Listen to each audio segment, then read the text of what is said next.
morning, good day, and welcome to the session of Young Planners for Change. I'm so honored and so happy to be my fellow young planning professionals here, whom I have experienced a great deal in many years. So we are here today to cast a multi-scalar or multi-perspective glance to rethink the cities and especially city planning profession with the brilliant participant speakers of this session and of mine, the young minds. Of course, I'm saying young, but we are not young anymore, but just play with me, please. So welcome to the session. Since 1991, ISOCARP, International Society of City and Regional Planners, offers capacity building and learning platforms to engage young professionals in cherishing and co-acting for the knowledge for better cities. While celebrating our 30th anniversary this year, so hooray, let's say, and at the most confusing, uncertain, challenging times of global conflict, which is the pandemics now, but is not limited with the pandemic, from climate change to wars, poverty, migration. So you can count on everything on that list. The YPPs, the Young Planning Professional Program of ISOCARP Legacy, present a passionate discourse and commitment on the ways of resolving conflicts and on the ways of co-designing, co-producing, co-working more for more sustainable and just cities and cities for all. So in our first round, now let's hear from them, hear from our young minds, let's say. The biggest question is, how do you young professionals inspire knowledge for better cities? And to jump into that question, we are starting with brief infos. Would you please very, very briefly introduce yourselves and tell us about your hashtag with regard to the MARUF21. So I want to start with Viviana Cordero. After working in law and public policies, please tell us this meaningful transfer of knowledge in your careers in the mediums to foster social justice. Thank you, Zeynep. It's really, really nice to be here today and to meet some of my fellow young professionals. As you said, I studied law, and my switch towards urban planning was because I realized that justice can really be achieved if we can provide safe spaces and safe cities. And the way we design our cities provides a lot of equality or inequality, right? And these social spatial dynamics. So in that sense, I would say that my hashtag is inclusive cities. I think that if we work in inclusive cities, then we can achieve resilience, we can achieve sustainability. And when we talk about young planning professionals, I honestly don't know if I am that young anymore. In a way I am, but we work specifically a lot. I work a lot in child-friendly cities, and I work with these very young citizens from 3 years old to 12, 18 years old. And I feel that they are also they can also be young planning professionals in the sense that they are citizens and they know a lot about what happens in the city. So I really think that including them in the decisions of the city can make a big difference in this field. Thank you. Tata, I want to continue with you. A career from physical planning to ecological planning, then incredible input for the vulnerable communities, urban migrants, urban poverty issues. So please, very briefly, talk about your hashtag and tell about your career and yourself. Hi, everybody. This is Tata from India. So let me begin with my hashtag. I think the best hashtag I could find was resilience, as in we in India, as you know, like many other Southeast Asian countries, are facing a lot of threats with regards to environment. And then we already have a lot of threats, socioeconomic threats that we have been given by our overlords who have ruled us for the last 200 years. So there's mass urban poverty. Any city that you go to in India has a lot of urban poverty. And then there's in-migration, and then there are poor countries around our country from where, cross-border migration keeps on happening till date. So yes, I started with physical planning. It was an accident. And then slowly I began to understand, and my interest grew in urban poverty, and then slowly shifted to urban migration, and then which leads to poverty. So now I'm working in a construction agency. It's a public construction agency, and we focus on urban poverty and heritage development, because most of the heritage sites in India have they are all located in the inner cities. So there are a lot of urban poor households living and sustaining themselves out of tourism. So we are right now trying to invest in their lives as well as the historic structures, so that there's an inclusive development. So yeah, that's more or less about me. Thank you, Tata. This investing in the community, I want to continue with Gamu, the Madam Waste. When I met you, I didn't know about this project, but I'm honored to see your career development. So talk about yourself, Gamu, the Madam Waste. Well, what are you doing nowadays? And with respect to your hashtag, please. Awesome. Firstly, thank you so much for the platform to always engage about all things urban planning and sustainability. So delighted to also meet like-minded people. Yeah, like you rightfully mentioned, I'm Gamu, and the full name is Gamuchirai. I'm a trained town planner, but similar to Tata, somewhere along the lines ended up within the space of sustainability. There's always been an interest in environmental planning for us in African cities to start thinking, how do we continue planning and evolving our cities without necessarily taking that component of sustainability and environment with disregard?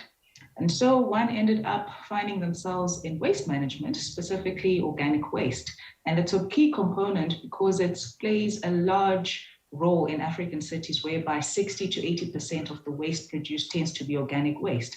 And noting how a lot of industry research is saying Africa is the next best thing from a population perspective, where are we going to put all of this waste? That was the big question. And so one found themselves in renewable energy, specifically anaerobic digestion. So I'm a planner who specializes in organic waste management, utilizing anaerobic digestion. In 2018, when I met Zeynep, I was in my second year of doctoral studies, and it was literally just to find a model for African cities that they can capitalize not just on the organic waste as a management method, but also energy generation, because you get various energy sources out of anaerobic digestion. You can also look at urban agriculture using the digestate, and that has been the story since then. And this PhD journey was also inspired by the company itself, which is Madam Waste, Urban and Energy Planners, and it aims to bring forth the planning principles in light with the environmental principles from a waste management perspective, and lastly, the renewable energy principles. So all of these activities, we underpin them using the principles of circular economy. So I can go on, but in a nutshell, that is who I am and what I do.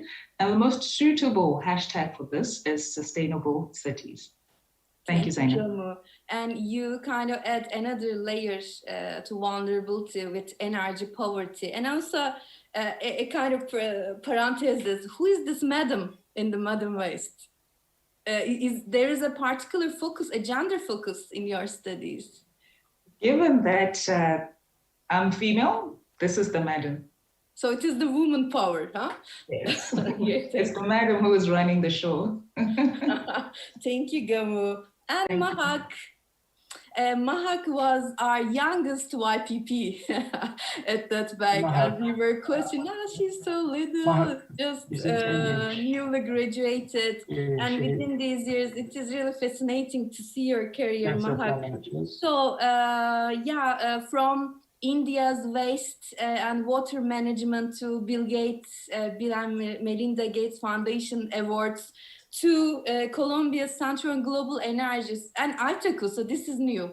Can you please talk about your hashtag and yourself briefly? Yes, definitely. And once again, thank you very much, Zeynep, for organizing and leading this session. I'm glad to meet everybody. Yes, my journey was a bit unconventional, to say the least. I started off with medicine because I was passionate towards building healthier communities. But 1 year into medicine, I realized that, that's not where I would be able to bring the change that I wish to deliver. That led me to urban planning and ultimately to public policies.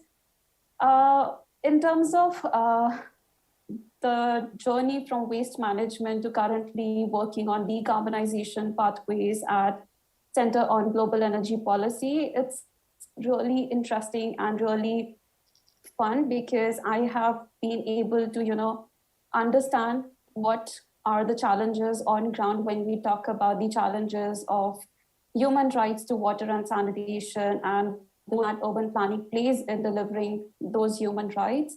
To currently working on something that's decarbonization, that's officially or like most often viewed as something that's happening at international or national level. There's a lot of change that has to be delivered at a local level. So it's been very interesting, very much guided by what inspires me personally, which is to build inclusive cities and sustainable cities. And it would be tough to choose one hashtag. I would say sustainable cities, because it's something that touches upon various aspects, not disjoint one aspect from another. And in terms of ITACUS, which is International Tunneling Association and Committee for Underground Spaces, I am working with ITACUS to deliver and expand the perspectives that we associate with underground spaces, particularly the role these underground spaces have in not just the mobility, but urban adaptability and climate resilience for the future. So you conquered the ground, now you are in the underground to finish it all. Huh? Somewhere in between. Yeah, in between, yeah. Thank you very much, Mahak. Khan, hello. A passionate designer, huh? You describe yourself. A human-centered, passionate desire about sustainability. Please talk about yourself. Your environmental projects, community projects are really fascinating, and it's like we started with a more civil society actions with Vivi, and now we are going to a more private practice. And we started with community and more in the realms of energy, environment, and now we are turning back to design and planning perhaps. So talk about yourself, Khan. So hello everyone. Thanks you very much for having me here today to see like-minded people. I'm from Vietnam, and I'm currently working for Assoc Integrated Sustainability. Is a sustainability consulting firm that we offer services on to address sustainability for different stakeholders. And I think sustainability is something that should be addressed in a very systemic way. It's not like we think about like design like a sustainable like building or neighborhood itself, but we need to consider all of the aspect of how the life into that. And currently we are developing a project called Orchid City, which is the first, we expect it to be the first self-sustaining city blueprint. We take into account about how the way people live, the way we learn, how we entertain, we work, and even produce things. So basically, I mean, that kind of city it's not about happy, but also we can live in that city with food, with energies, everything is circular and sustainable. So I think because of that kind of thing, and we work very closely to that. So for me, the hashtag will be sustainability.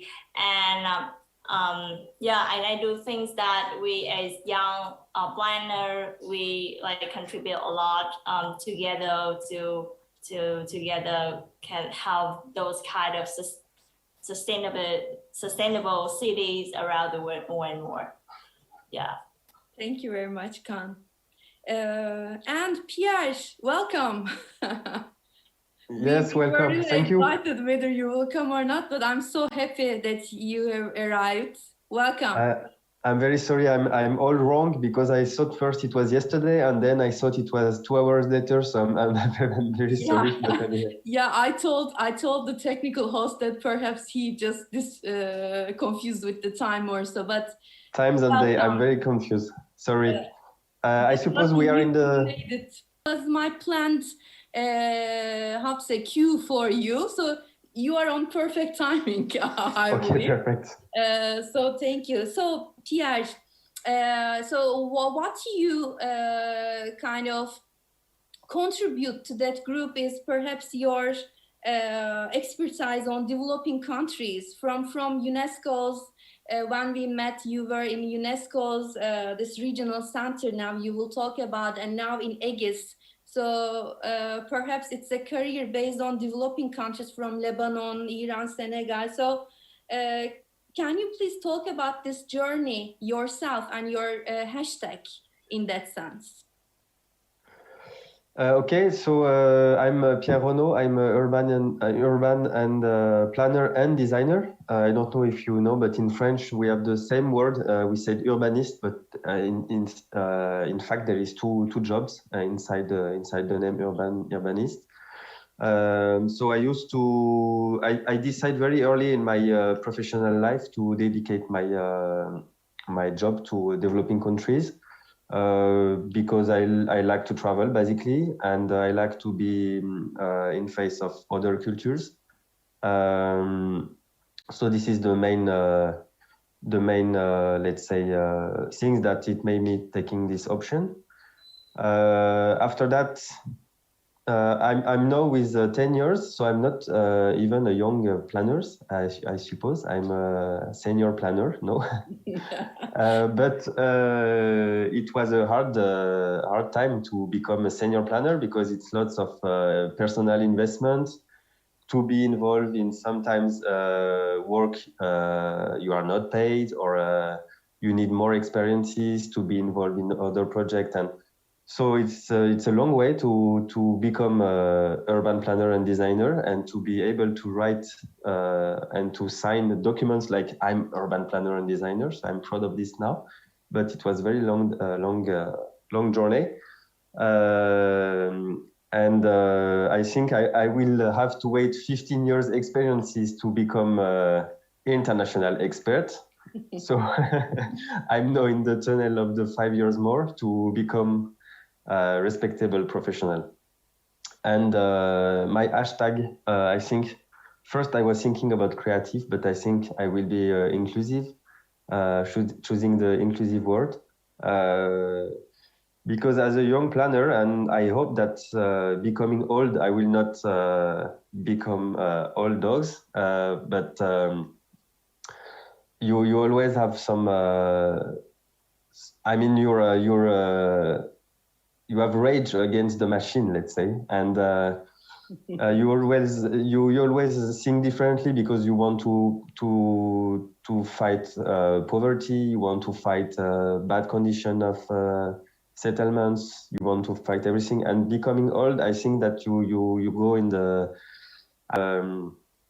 I hope that young planners will take again our rage to fight the machine, and I think that sustainable development and sustainability is a good way. And when I see, for example, Greta Thunberg, the young Swedish or Norwegian, sorry, maybe I do a mistake, but she brings lots of people with her, and I think I see it very positively.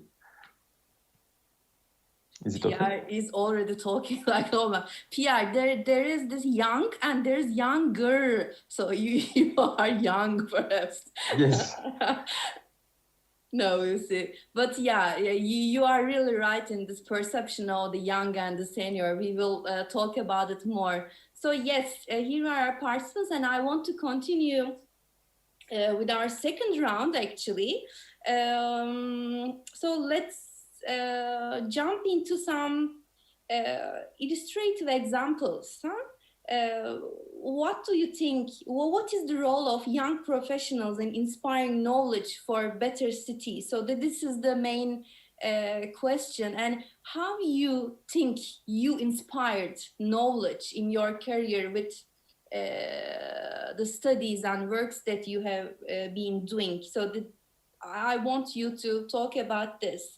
And of course, the underlying sub-question will be, what is the reason of this turn into the young? So why young professionals? So of course, as Pierre said, now we are not perhaps young, but as you know, in ISOCARP, once you are a young professional, young planning professional, you will always stay as young planning professional. So like the chicken and egg question. So well, why young professional? What is the reason of this turn? So in the parentheses, please also respond to that question, but more importantly, please share your inspiring examples, experiences, so that we will understand the role of young professionals, young planners in fostering sustainable development and transformative change.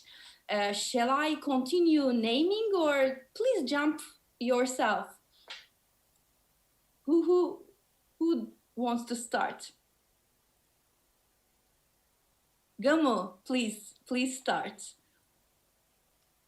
Awesome. I'll answer this in a two-part, mainly inspired by the journey I've taken from an academic perspective, and then getting into the entrepreneurial professional perspective. I believe that the role of young planners, young being relative, whether young now or young still growing up, is to be curious creatures. When I was completing my master's degree, that's when I got introduced to the technicalities of anaerobic digestion.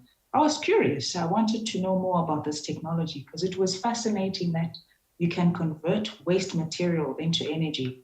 And I thought that was mind-boggling. And because of that curiosity, it actually inspired the birth of Madam Waste, because I had some colleagues who started calling me, you always like waste. Who likes waste? Waste is smelly. You're not going to do anything with waste. You can't even make money. Let's call her Madam Waste. And so the name stuck, and today it's a full-blown business. And from that curiosity, we start to see that from a planning perspective, we're no longer confined to the traditional principles of planning, because the world is constantly evolving. You start to see that elements of sustainability can be looked at from a planning perspective. Elements of circular economy can be looked at from a planning perspective. We actually have a role to play in realizing some of these things. But if we're not curious and breaking the boundaries, or even having conversations with our colleagues within the built environment, the engineers, what are you guys up to? The construction and property managers, what are you guys up to? What similarities can we share when we talk about elements of efficiency, energy efficiency, sustainability, because all of us have a different angle with which we can actually contribute towards that. And over time, as we were doing some projects, we also realized that the young planners, the curriculum in which they find themselves in, there's a lot of room to disrupt. So if they themselves are curious, they can also contribute towards a review and a rewrite, if you should put it like that, of what the current academic curriculums look like, such that when we start getting into specialities of sustainability planners or energy planners, we have transitioned from the curriculum that has always been in the traditional aspect of it. So what is our role?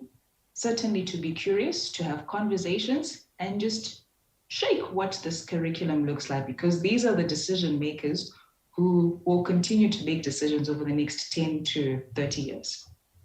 Gamu, can you give, of course, it is always hard when you give an example, but for our audience and for us as well, can you give at least one illustrative example of your work so that people can get as inspired and search for it? And for all of you, if you like, you can also tell about your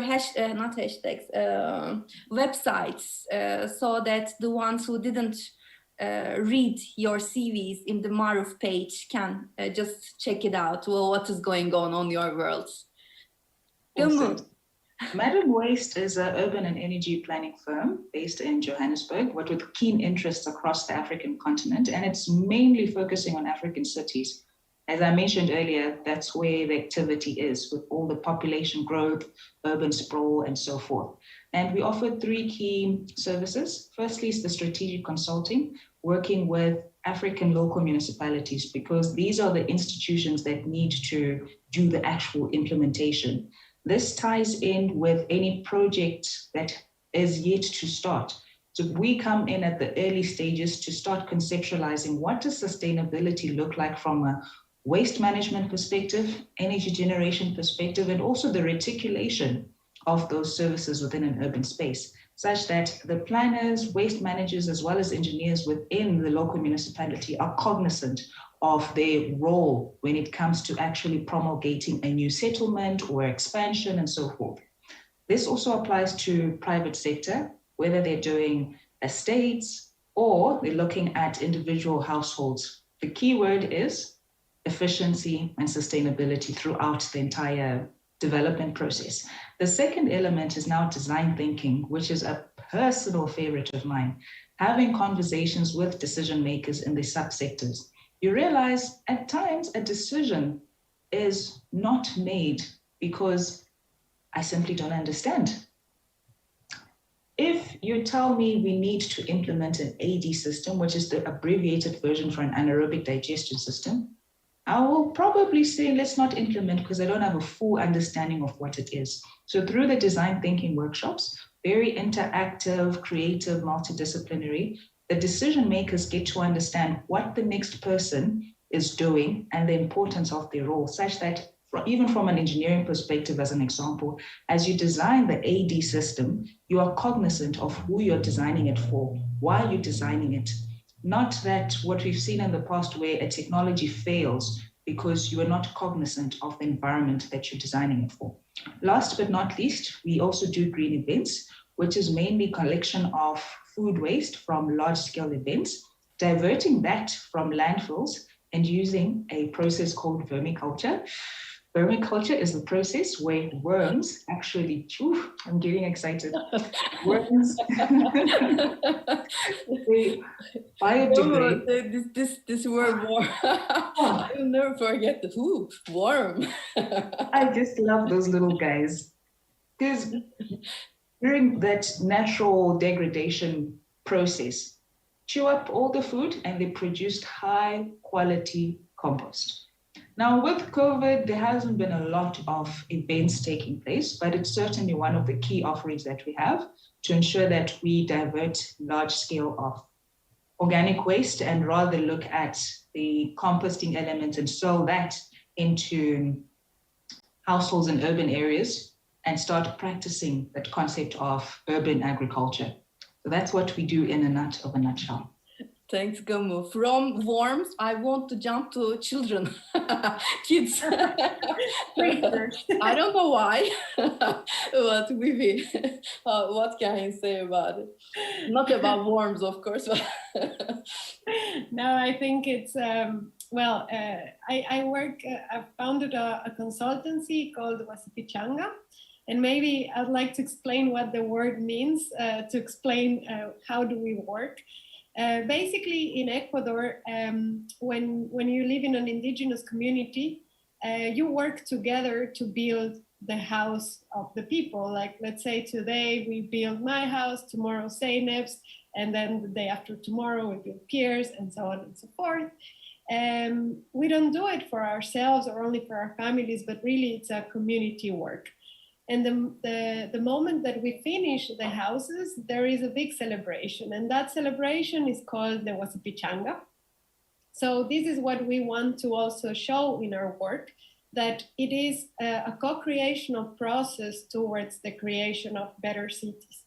And I think that our role as planners in general, but especially for young planners, is to really be this facilitator from the citizen to the government and to the different actors that are there. So we are not really dictating or normating being normative about how the city should be, but really just providing the tools for the citizens to make decisions about how can they improve their spatial and their social habitat. And in that sense, the reason why we started working with children was because we wanted to reactivate the public space. And when we were there, Gam already said it, but curiosity was the main drive for that, because children were super curious about what we were doing. If we were, I don't know, doing some installation on some tactical urbanism in public space, they will come and ask what's happening, and they would understand, and we will also be forced to explain it in very simple words, what were our goals.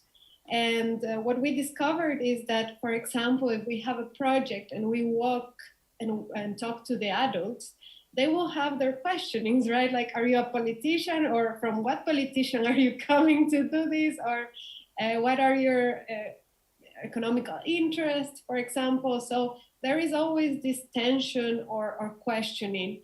But for children, if they really understand the concept, they can also take that message to their families. And not only they understand the concepts very easily, they are very empathic and creative about what should be done. So for example, to make the connection with worms, I really have a very nice story. In Mexico, they did a project with children for a rehabilitation of a neighborhood. And they asked children, what did they think? They were gonna make like play pads and also like a road and things like that. And then the children were like, no, I don't want any road here, because we are from a very poor neighborhood. And when we don't have any money to eat, we go to these bushes here and we find crickets, and that's what we eat. So on our way from school to our house, we always collect these crickets to eat. And this is something that, even though the adults were also eating and were also dependent on, they didn't notice, but the children did. So I think really that our main role as planners is to provide that space for the voices of the city to say what is important for them. And yeah, we work in child-friendly cities, but we also work a lot with play. And I think this is something that young people, but young souls in general, can always bring to the table, right? How can we use play as an exploratory, iterative process for design and for the development of our cities? When you were talking about an example, I remembered our Ningbo example. If you remember, in our first day with the children, when we asked them, what is the thing that you don't want in your neighborhood, the answer was trees. So this is, I think, somehow Khan and Vivi will remember that, guys. This is also something very spectacular, that how working with different generations kind of overlay our all bias knowledge about the cities and ourselves, actually. So this is really cool. So who wants to continue from worms, children, play, and yes, Khan, please continue. Maybe I will continue with the garden. So as I mentioned before, that I'm very interested in sustainable city, but I do think that we build sustainable cities not by the top-down approach, but we can do it from the bottom-up thing, the grassroots level. And that's the reason why I founded Circular Urban Gardens, which is kind of a community project where we support circular economy and urban agriculture. So I do. So for example, take this kind of pandemic as an example. I think it's a great example, because right now in Vietnam, we are under very heavy lockdown, and like it's kind of somehow we are not allowed to like really go out a lot, even to buy food and something like that. So it's not like not allowed, but it's a little bit difficult, more difficult than normal situation. And that reason, the thing that you cannot access to food and stuff like that, if you have your own garden at home, it would be something make yourself and your city resilient in that way, like by a everyone have a small garden, and together we make the city even greener and more sustainable in that way. And we do believe that also. So the project is to introduce the term of circular economy to more the public, because kind of, I don't know how is it in your countries, but here people kind of think of that kind of circular economy is something very, big term, and like it's not really applied to the real life. But I don't think that everyone can do that, and we can practice that in the individual level and household level, which is like gonna make a great impact to the whole city. So I think it's like, and when we create a community like that, people start to share their experience, the knowledge about that, like recycle those tie own boxes or something, or even, draw food from the food trucks. Like you can do carrot or lettuce or onions from what you just bought from the market, and you have your own garden in that way, which is like, I think it's very interesting, and people are also very inspiring in that way. We learn together. It's just kind of a sharing, and I think everyone getting better as a planner. We come back as a professionals, and well, it's kind of something very inspiring that we're getting to know better how people think the garden and the house can be, and we can implement that into our design in the future. So when we design the city, we give room for the citizens to kind of create their own garden, and that kind of thing give the sense of belonging and give them the role more. The role to decide how they live. We can make a more happier and more sustainable city. Yeah. So I think we are together are building a happy and livable city together in that way. Definitely. Who wants to continue? Tata, okay. So I'm really overwhelmed by the experiences that all three of them share. But I think I'll digress a little from what other speakers have talked about. I think the young planners and not only the planners, but everybody who is linked to the urban society, who is making urban society as a whole, they have, I think, this additional responsibility, because you see, in the last 50 years, a lot of things have happened with our parents, with our grandparents, and they have had to face a lot of situations, make or break situations. And for me personally, I belong to a family that had migrated from erstwhile Bangladesh back in the 1900s. And then my parents had to migrate from their own home state to another very hostile part of the country and start their life. So I consider myself to be a third culture kid. And because my grandparents shifted to a different country, and then my parents shifted to a different region, and I was born and brought up in a completely different setting. So like me, there are many professionals, urban professionals, who have to kind of realize that these experiences that we have had, like first-hand experiences from our families, from our neighborhoods, kind of add to a knowledge base. And that knowledge base is very rare to find when you're communicating with other people, unless of course you belong to that particular place, you belong to that particular setting. So I have found while during many conferences, I've been to Bangladesh a couple of times, and I have communicated with them, and then I have realized that this knowledge kind of helps especially when you're dealing with disadvantaged people in urban settings, because many of them have had these kind of situations, they have had dealt with these kind of situations, and most of their disadvantage comes from that. And once they start interacting with you, if not at a professional level, maybe at a day-to-day level, they kind of realize that if these people can get out of those hardships and start a career, start adding to the society, then we can as well.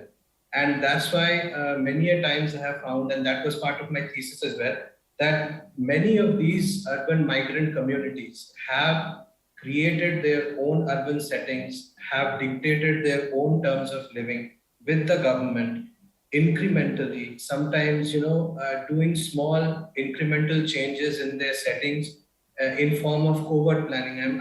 I'm sure some of you might have come across this term, covert planning, incremental planning, and have had first-hand experiences of people doing small little things away from the eyes of the government and slowly realizing their own neighborhood and then claiming their ownership of a particular space.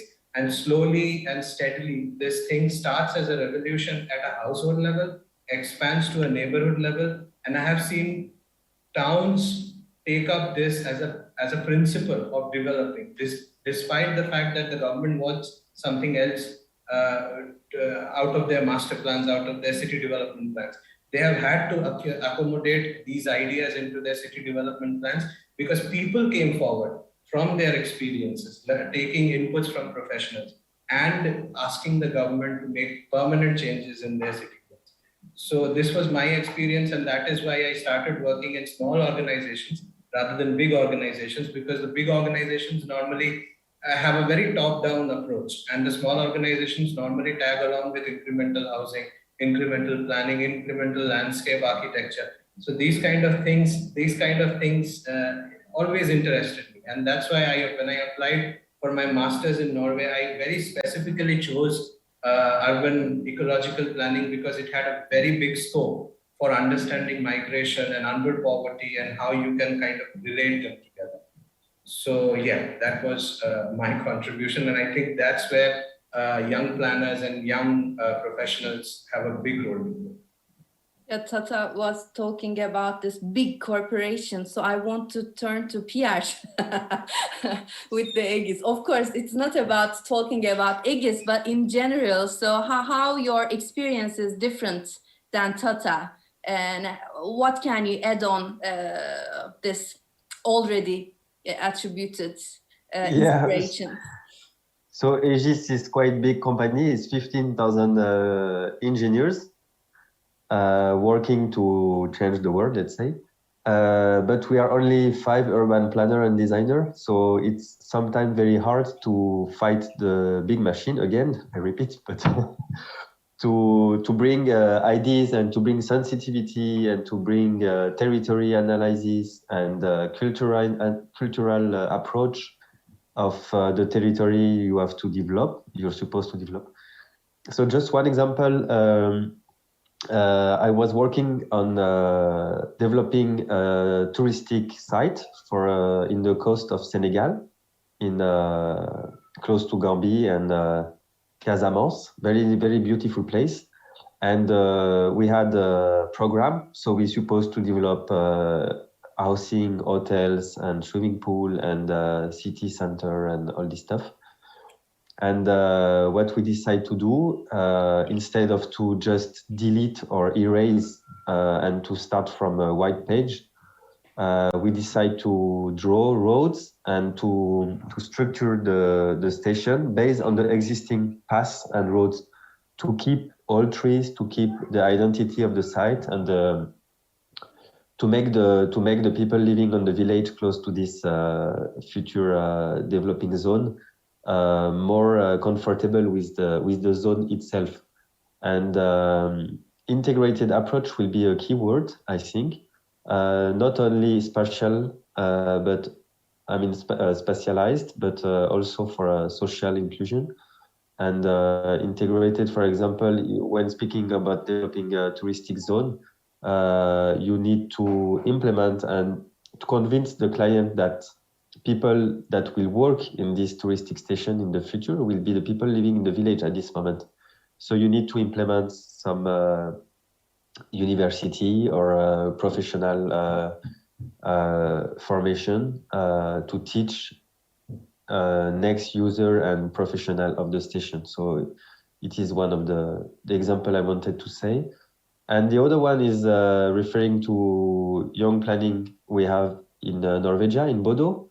And I don't know if everybody is aware about what was the topic, but the city had an airport close to the sea, and they wanted to not to remove, but to move the airport more offshore than it was already. And I remember very hard first day in the workshop said, what are we doing? They are asking us to do a new airport outside, I mean offshore. And for me, it was very strange that they ask young planners to do that. But I think at the end we bring new ideas. And one of the 3 options that we present at the end of the workshop was to say, we will remove the airport. We will not use airplane anymore in the future. And it was a bit shock idea, but I think it was our role. It was our how you say, we were the young planners of the story, and we had to say that. And at the end, we succeed saying it. So it was a big shock for the audience, but I think it makes everybody thinking that, young generation is playing with us. We just want to move the airport, and they propose to remove it completely.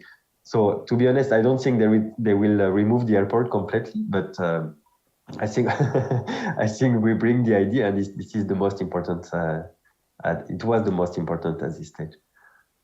Yeah, and it's part of being young, huh, Pierre? So the seniors are always afraid of the politics, but then the younger the better, so that you have this unique opportunity to be brave about these changes.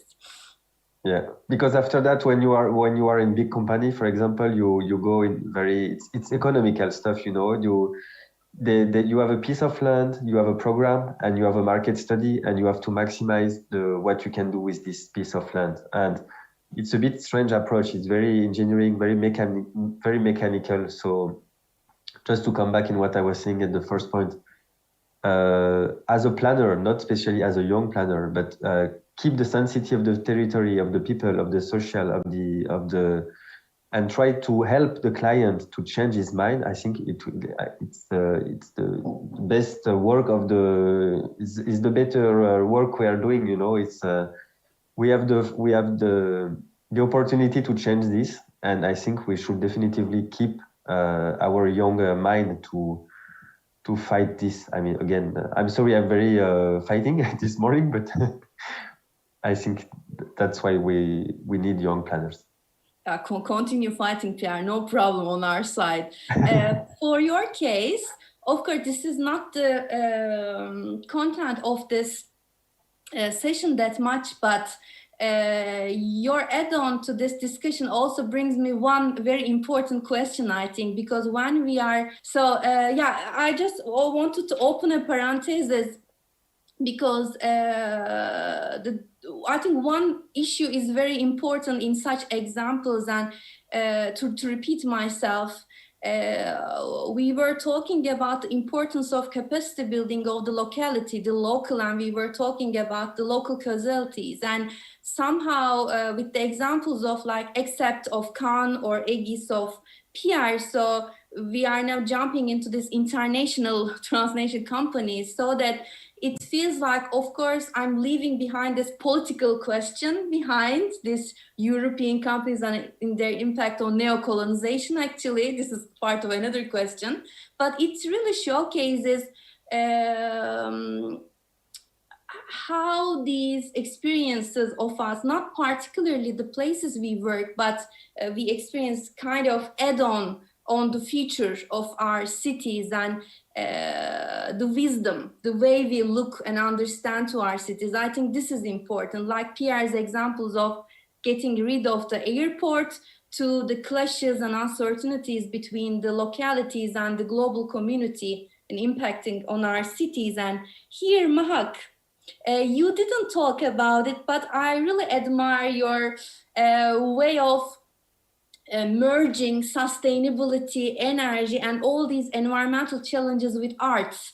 And this is another way of, I think, soft dialogue, the young people kind of using in their daily work as well. So I will be really happy if you talk how you find this creative role of art in kind of creating a medium between planning, urbanism, and sustainability. And then you can give us more examples about how you contributed India's in a global scale, this inspirational role of planning or profession.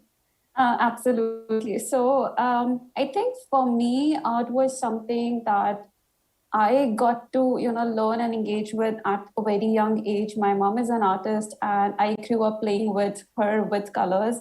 And for me, art was a way of communicating, not just with my parents, but trying to paint the way I see my neighborhood and the way I see my community.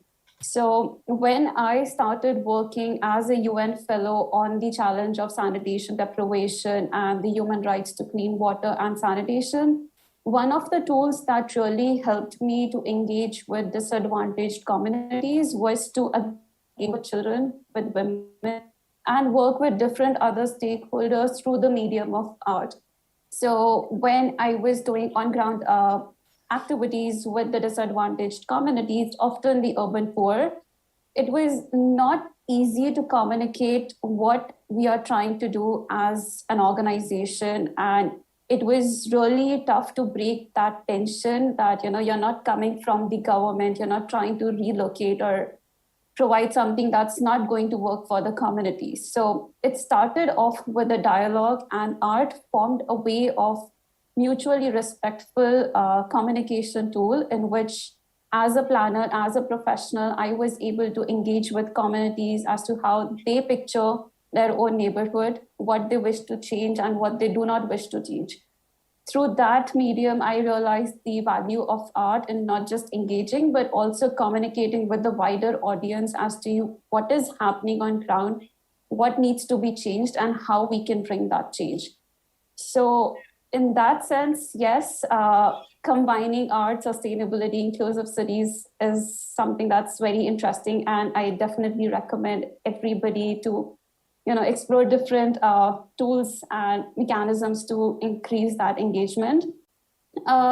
In terms of, I think, again, coming back to the role young professionals, not just planners, I think apart from the curiosity or always, being open to idea of disruption, I think something that Tatha also mentioned, that we have grown up in very different dynamics. We have witnessed change, we have been a part of change, and we have seen that normal does not always work. So you're always looking for opportunities where we can, if not deliver change, but be a part of the change. So ISOCARP's Young Planning Professional was one of those opportunities. And I think at present, we have a lot of opportunities where young professionals are not just seen as somebody who can bring an out-of-the-box idea, but somebody who can campaign for change and who can deliver and amplify that call for change. So I think there's like a huge potential for young professionals all around the world to be working in different aspects and dimensions of urban or regional change. Thank you very much, Mahak.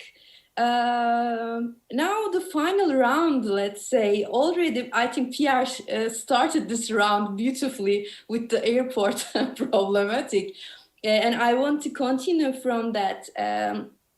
Many Turkish, I think, young people listening to us or will listen to us in the records and so. And I know from my own students that they are curious, as you said, and they wonder what will happen to their lives. So that in the third round, on one part, I want you to talk about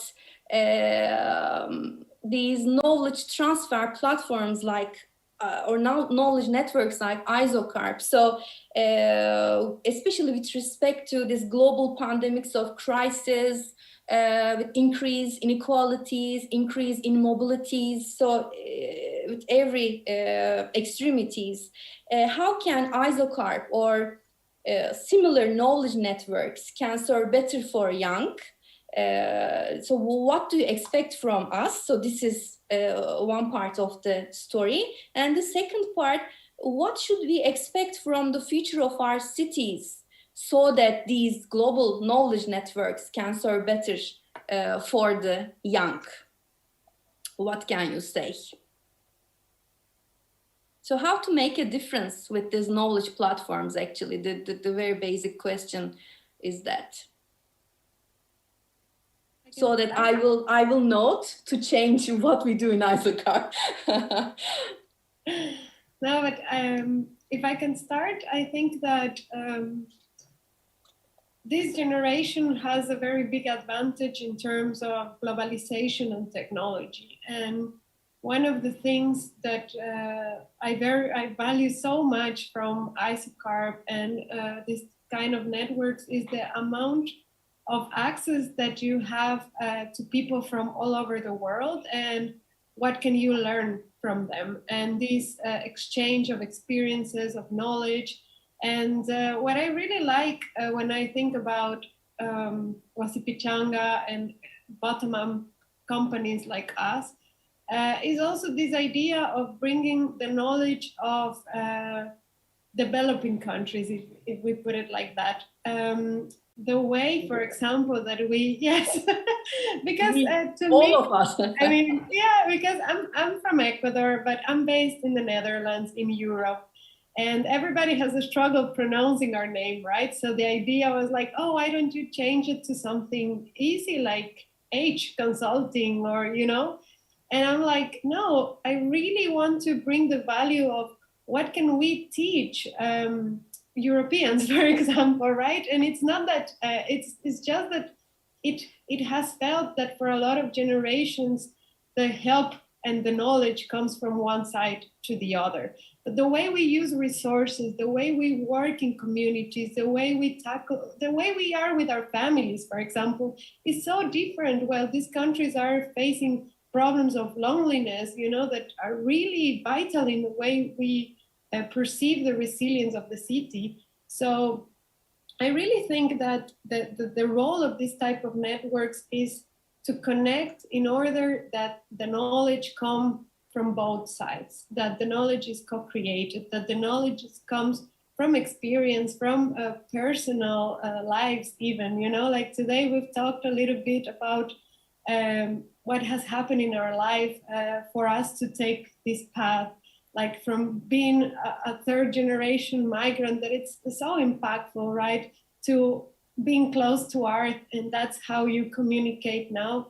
I think this little personal experience are what can develop real knowledge for the future cities. And in that sense, I would say that the role of ISOCARP is create these spaces for us to exchange that knowledge. And the other thing is technology. I think there's a big debate on how we can use it and how tired we are of it after COVID, of course.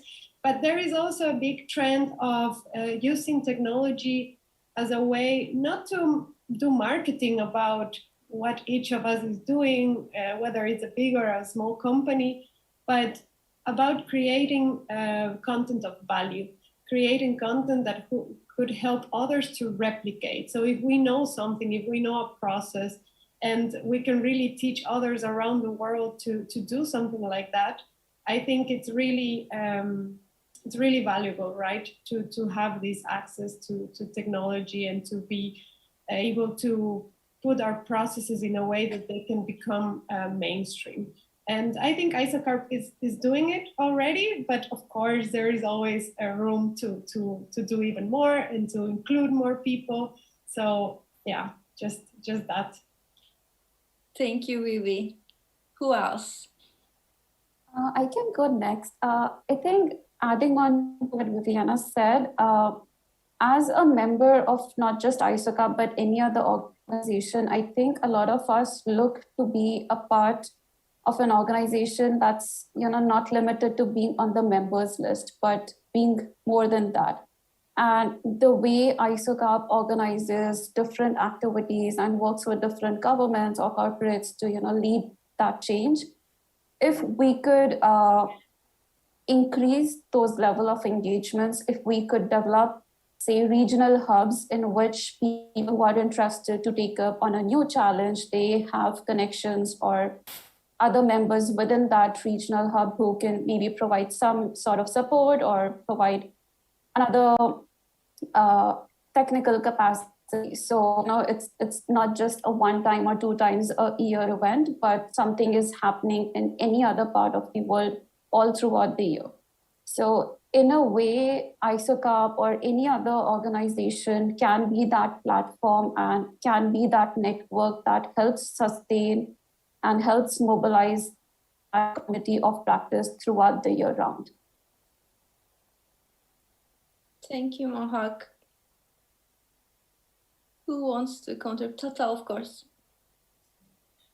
So if Zeynep, if you remember the conclusion of ISOCARP summit back in Jakarta in 2019, and and how the YPP certificates were not distributed in the main event, and we had to go to the dock and have our own small cute event for distributing the certificate. So I think that was kind of I would say a small highlight of how the larger community and the smaller, younger community have a difference of opinion, and probably how the accommodation happens in the schedule, and that kind of is very common these days, where I cannot really talk about the entire planning community and the architecture community, but especially with respect to the younger, facilitating the younger planners and the younger urban professionals in the entire scheme of events, I find that there's this tendency of not including them. And ISOCARP kind of has, ISOCARP plus YPP, when I say the young planning professionals, I think they are very well positioned in order to push this entire strategy forward, that no matter where you are, whatever you are doing, maybe we create this knowledge hub where the young professionals can regularly share, let's say every 2 months, every 3 months, we come together wherever we are. And today technology is widespread and we have so many ways of communicating with each other. We come together, share our experiences, not this formal, maybe informally. And slowly and steadily, we build up this entire, let's say, knowledge, huge spate of knowledge that can be used. And I'm not saying let's go for consulting with government agencies, but why not have small discussions with regional governments? Let's say municipalities, not national and regional governments, let's say municipalities. And let's showcase what we have and what we do and what kind of knowledge we have. And maybe, when we sow 1,000 seeds, we can expect a couple of trees. So that we can do. And that is where, we can make a difference, I guess. Thank you, Tata. We are continuing with who? Of course. Okay, so actually, for me personally, ISOCARP and YPP experience really something insightful for me, because we have chance to see people like young planner from like everywhere that we can learn from them, like the first world country, third world country, and something like that. But as I mentioned in the beginning, I do think that we are moving to do something like more holistic, meaning like we design a place not from just the perspective of the planner or designer, but we already do like involve a lot of stakeholders into that. But I think it would be like even better if we can involve different people from different disciplines, because I do think that planning is interdisciplinary thing. Like, for example, if we have people from, we say that, okay, I want to reserve the diversity of the environment, something like that. But we just know that from a very basic level of like environment and something, how about bring people like specific, have expertise in like environment, who are like scientists, researchers, or like even we involve like entrepreneur business people like into the small group. They will give different like idea, like it's been very insightful, because I'm currently working in a group like that, and like the researchers also do the design. That's the thing, and I do think that's it's gonna give very something nice, new, and maybe very beneficial for everyone. And I think maybe that, I don't know, but if that kind of thing can happen in a small level or something in other ISOCARP event, it would be very nice. That's from my side, yeah. Thank you, Khan. Yes, Gamu, Pierre, do you want to add something? Pierre, you opened yourself. Yes, well, I basically agree with all we said. Just for me, ISOCARP is perfect as a young planner because basically it gave me the opportunity to write 2 countries on my curriculum, and it helped me a lot to get a job, which was important. And the other thing is that, of course, it gives the opportunity to meet other people, to understand better, to be in other cultural context and all this stuff, which is very valuable. I just would like to say that what I like with IPP, and I think that technology cannot solve this, cannot replace it, is the warm context of the IPP, because you work maybe 3 days, 4 days, 5 days, and at the end of these 5 days, you develop very warm relation with your colleague, and this is the most important, I guess. This is something that the pandemic maybe broke a little, because computer is not very warm, and we already sit long days front of the screen, so it's hard to be involved in the, let's say, associative stuff when it's in front of the computer. And last thing is to say that I think urban planning and design is it's still a social science. So it's good to have few people around the same table, and it's not a job that you can do alone in front of your computer. Of course, you can develop some ideas and stuff, but it's always better to talk with people with more experiences. That's why it's nice to be a young planner, and also to get ideas from youngers. And I hope that we will able to keep this profession as a social science in the future, and saying that sharing ideas face to face is the basement of our profession. Definitely. Gamu. With all protocol being observed, based on every aspect that has been shared, I'm going to be a bit biased and say there's a lot more room to have a network such as ISOCARP trickle down into universities and give the young ones, first year, second year, a platform to be exposed to the content that's already there and inspire that element of curiosity. Secondly, there's equally a lot more opportunity to trickle it down to what Tata mentioned, local municipalities, because that's where the young ones will find themselves working. And that's where some of us are finding ourselves interacting with fellow public sector planners. So this will happen with us as a collective, pushing those agendas and conversations, say, hey, there's this opportunity that I've started engaging this municipality or that university. Can we go about exploring how best to integrate the ISOCARP network so that those who one will be engaging are exposed to the awesome content that it has to offer? Thank you very much, Gamu. Thank you all. We are finishing. We are close to the finish, let's say. Do we have questions? Our hosts, if we have questions, I want to continue with the questions now. If we don't have questions, we will close the session with closing remarks.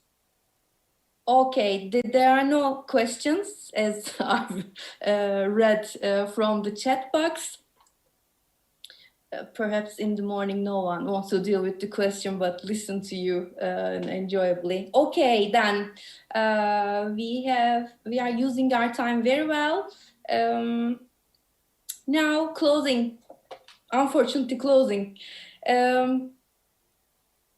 Do you have any closing remarks? What do you want to say to the audience when closing it? You can touch upon in every subject you want. Please, it doesn't need to be with ISOCARP, just forget ISOCARP, but for the impact of youth in the planning profession and the professional business, not necessarily need to be in the planning, but all the professions dealing with the urban and the city, this knowledge transfer issues that we discussed, the migration, climate change, energy poverty, I don't know, a kind of theoretical baggage, the fashionable buzz terms you kind of brought into the audience. Let's close the deal then. What do you want to say? Your 1 sentence, 2 sentences. Okay, I've got 2 sentences. Firstly, power to the words. Okay, good, I'm joking. But on a serious note, this engagement has been so beneficial to me as an individual. It's amazing to note what is happening with urban agriculture, what is happening with art, what is happening with migration, and even the involvement of children, because it's alerting us that the planning profession itself is not stagnant, it needs to evolve. So my closing remarks to everyone who's watching is continue to be curious creatures and see the planning profession as a multidisciplinary one. The more we are asking questions and just seeing what's happening within the space, there are a lot of opportunities for us to influence what our spaces and places will continue to look like, more so within that sustainability context, if that is what tickles your fancy. Thank you, Gamu.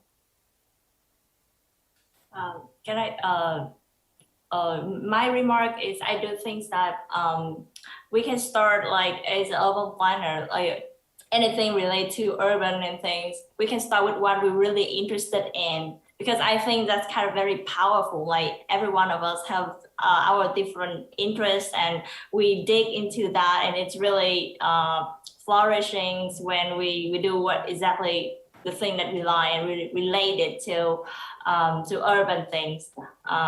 So I think that kind of let's curious, ask questions and start with what we're really into. Yeah, that I think I want to share with people. Yeah. Thank you. Mahak, you are ready. Yes, I think I'll just add one short sentence saying to what Gamu said as well, that be curious, don't be afraid to, move beyond the normal or what everyone expects out of you. And yes, don't be afraid to chase something that you are really passionate about, because I think as young or younger professionals, that's the time to experiment and find the passion that you're really driven to work in. And thank you, Mahak. In the meantime, there is one question to Gamu. I think you already talked about it, but the question is this. I'm translating it. What is the main thing that encouraged you in your initiative? That is the question. I think you already talked about it, but what do you want to add on already thought? No worries. It's certainly curiosity. Being in a master's class where we probably had 3 or 4 females, the rest were male, and they were male engineers. And we were put in groups where we had to work on thermodynamics and quantum physics. And I'm sitting there thinking, well, if I can get a 49% for this project, that would be great. But in those conversations, then this concept of waste to energy pops up. And they start explaining to me, and I'm asking questions. How does it work? Wait, are you sure it happens? And that's when it happened. Meeting this anaerobic digestion and appreciating the principles. But because one was curious all the time and asking questions, it also gave one an opportunity to step back and say, right, now from a planning perspective, I hear how these engineers go about designing their systems. I hear how they social guys go about designing the anthropological aspects or the social housing element, but none of them are talking about managing organic waste. And so that opportunity was sown, and today we have a full-blown company. Thank you, Gamu. We stopped Mahak. So after Mahak, who wants to share his or her closing remarks? Tata, okay. I think apart from what everybody said, all the young professionals should really have fun in what they're doing, because once you stop having fun in what you're doing, is basically you stop taking inspiration, you stop learning, and then it becomes a burden. Probably you earn a lot of money at the end of the day, it doesn't matter, but it becomes a burden, and then when you stop learning, you stop researching, you stop working for a larger audience, and then slowly and steadily you fizzle out. You become just another brick in the wall, so to say. So yeah, I mean, that's my advice, I would say. Thank you, Tata. Okay, I will say just one word. You say five. First of all, thank you for giving us the opportunity to meet again. And other thing is that I will suggest to the people, to the professional, to not be afraid about the big words like climate change, sustainability, gender question, and because I think we are part of this. The world is changing, and we are changing with it. So those questions and those topics are part of our urban planner and designer DNA, if I can say. So every time when they ask me, are you a sustainable urban planner? Yes, of course I am. I'm urban planner, and you don't have to add sustainable word. I mean, part of my job is to be urban planner. So I'm naturally sustainable. I mean, trying to do the best inside. Yes, but it's not just for me, but I think it's something we don't have to be afraid about big words, and we are part of the world is changing, and we are part of it. Yeah, this sustainability keyword is one, and the next one is, I believe now in other sessions they are discussing, but which of the following targets you are dealing with, the goal. And we are planners, we are dealing with all goals. You cannot prioritize or select one goal like it's only sustainable cities or so. So yeah, we will change it as well. Okay, thank you, Pierre. Who else? I think I'm left. Maybe, yeah. But yeah, also thank you for the opportunity. And I think it's very important what Pierre said about not being afraid of these big words. I feel that at some point, because we are dealing with cities, we start thinking in numbers and scalability. And although that is very important and we should try to achieve it, I think we also have to humanize the profession, like think about the real impact that we are doing. As small as or as big as it could be, we are creating some sort of effect in somebody's life. And I think we should try to remember always this, and also to be positive, because climate change, sustainability are big words, but also I felt that lately they're pushing us down in the sense that an individual is not going to change that. But I honestly don't think that. I think that we can all put our small contribution to this big movement, right, of change. And the way you can contribute is going to make an impact. So I would say that it's important to stay positive, to stay open to talk about these issues, and to talk with all range of stakeholders that you can learn from. And of course, try to think about this humanization of really what is this going to create for one person, for the environment, for the ecosystem itself that we are part of. Thank you. Do you want to say anything to each other? personally, I'm trying to, we have only 8 minutes. No, okay. Thank you very much. Yeah, thank you very much. It is hard to summarize everything that is being said, but I think in general, we, not only young professions, but our professions need platforms to question how practices, whether it is planning, urban, whatever it is, but the most important thing is the platforms to question how these practices transforms itself into a manifestation, to conceptualize and intervene in the everyday lives of its community, whether developed or developing or south, north, west, east, again, these strange buzzwords, let's say. And we need to find the ways. There is no one perfect method, but every method is unique in its own local content. I think we need to decrease the distance from the real world and the actors of this real world. And I think you are brilliant and successful in terms of these all your life, from the universities to the graduation and now in your professional careers, and even before that, like Tata said, you kind of try to find out ways to transform this curiosity into something concrete, I think. Therefore, you are unique.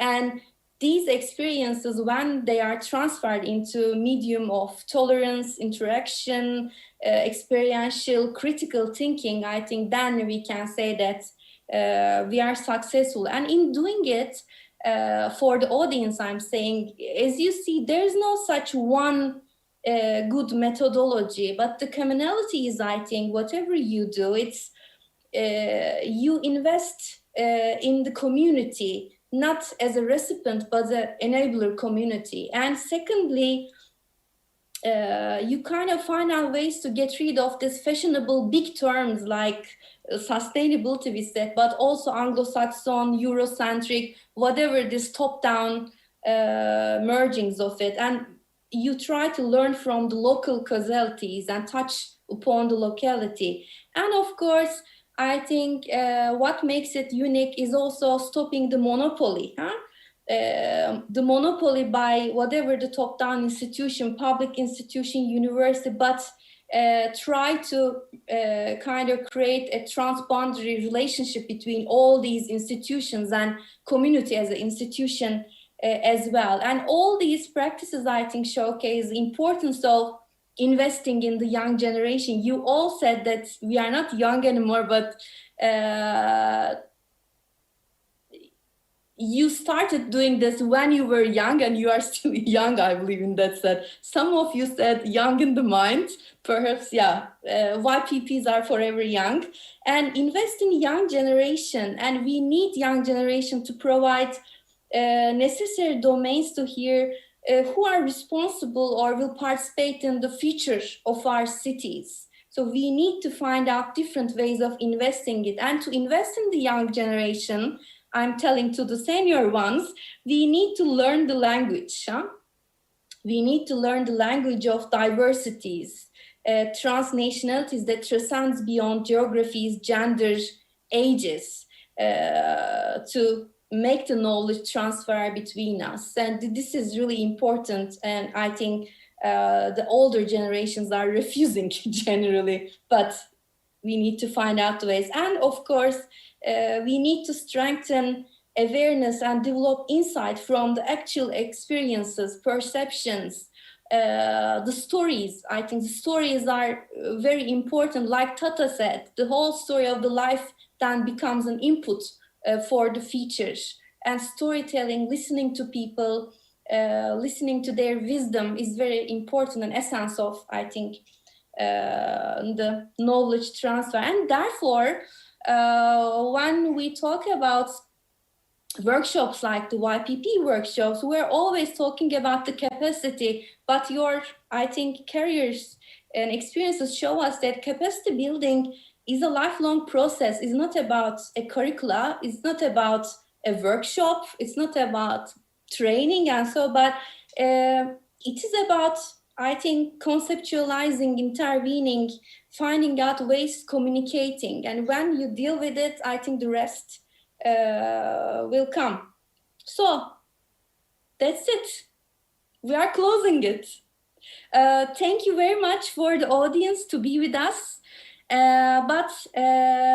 Thank you very much. Mahak, Tata, Gamu, Kan, Vivi, Pierre. In a very short period of time, you were here with me, you joined me, and I cannot express how happy and honored I am to be with you. You rock, and with every news coming from you, the world is mine, so I'm really happy to know you and be with you today. Thank you very much.